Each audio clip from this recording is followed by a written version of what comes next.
নেবে, এটা আমি পছন্দ করি না। কোনটা কোনটা এই বাবা হুমলা আনতে এই পারছি যে না, ফেলবো ডিম কোথায়? ছোড়া বলুন, কাদা ছোড়া বলুন, যাই হোক না কেন, উনি 80 বছরের একজন লোক, উনি হয়তো হার্ট অ্যাটাকও হয়ে যেতে পারে, তখন আমরা প্রমাণ কোথায় পাবো ওনার থেকে? এই ভূমিগুলো কি তথ্য পাবো আমরা তখন? এবার তাকে লাঠিও মারা হয়েছে, সজোরে লাঠি মারা হয়েছে প্রকাশ্যে। না, আমি একজন নিজে বয়স্ক একটু লোক, নামা একটু নামা। আমি এটা মন থেকে মানি।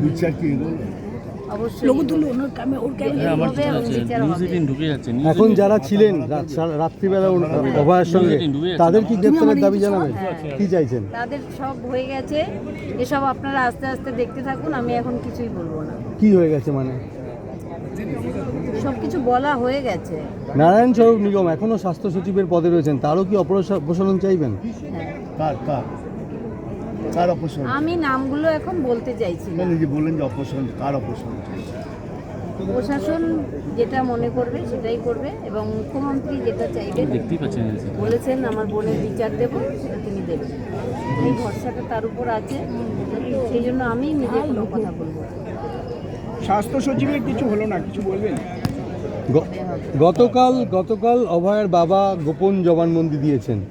জামিনযোগ্য ধারায় মামলা হয়েছে, কিন্তু গোপন জবানবন্দিতে আরও কিছু নতুন তথ্য বলার কথা। সেটা কি বলছেন? এগুলো কি আর পরবর্তী গেলে জামিন এই অযোগ্য বিষয়ে ধারা আমি থাকবে? কিছু জানি না, আমি ছিলামই না সেখানে।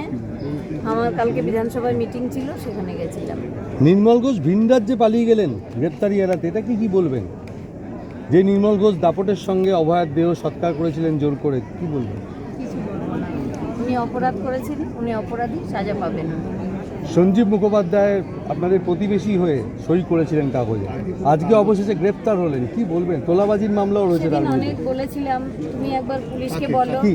সঞ্জীব মুখার্জিকে, হ্যাঁ, আমি যেন মেয়েটার সেকেন্ড পোস্টমর্টম করাতে পারি। আচ্ছা, তখন কি বলেছিলেন?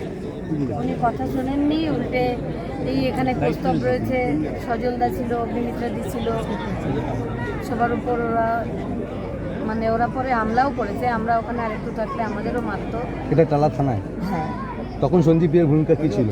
আপনাকে কি গুন্ডা জোর নিয়ে এসেছিল, কে? গুন্ডা বাহিনী নিয়ে সঞ্জীব? এসেছিল, সঞ্জীব মুখার্জি হ্যাঁ। এবং সেখানকার পুলিশ।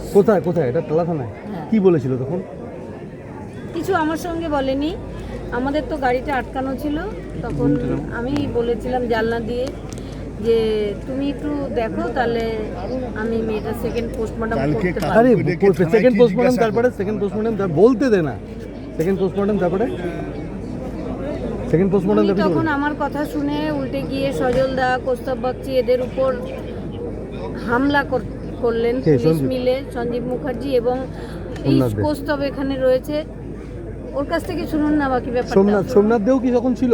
সোমনাথ দে তো সব বাইগাড়িতে ছিল। নির্মল ঘোষ না, সোমনাথ দে সেখানে ছিল না, সেখানে শুধু সঞ্জীব মুখার্জি ছিল টালা থানা। কি করেছিল গুন্ডা? ও চলে এসেছিল, আবার রিটার্ন গেছিল, পুলিশ ওকে ডেকে নিয়ে গেছিল। কমপ্লেন তো ওই লিখেছিল। হ্যাঁ, বলতে দে কে না। লিখেছিল? ওটা এখানে এগুলো বলার সময় নয় এখন। সই তো না, করেছিল। একটা জিনিস, উনি যে সই করলেন শ্মশানের কাগজে, সেটা কিভাবে আমরা করলেন, কখন বলিনি জানতে কিভাবে পারবেন? কি করেছে ওরা, আমরা কিচ্ছু জানি না। আচ্ছা, তখন আপনারা আমাদের শোকস্তব্ধ।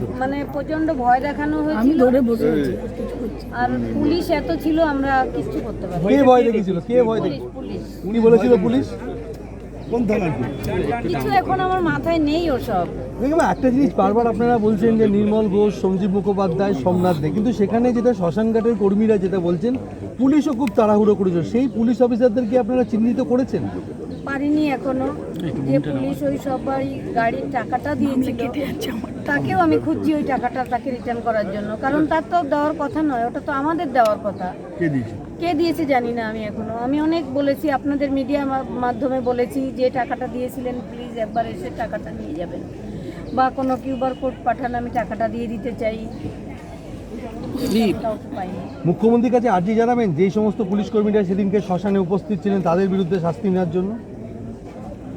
আমি আর্জি জানিয়েছি, কি জানিয়েছেন? সব জানানো হয়ে গেছে। কি জানিয়েছেন আর্জি? আমি এখন প্রকাশ্যে সেগুলো বলতে চাই না।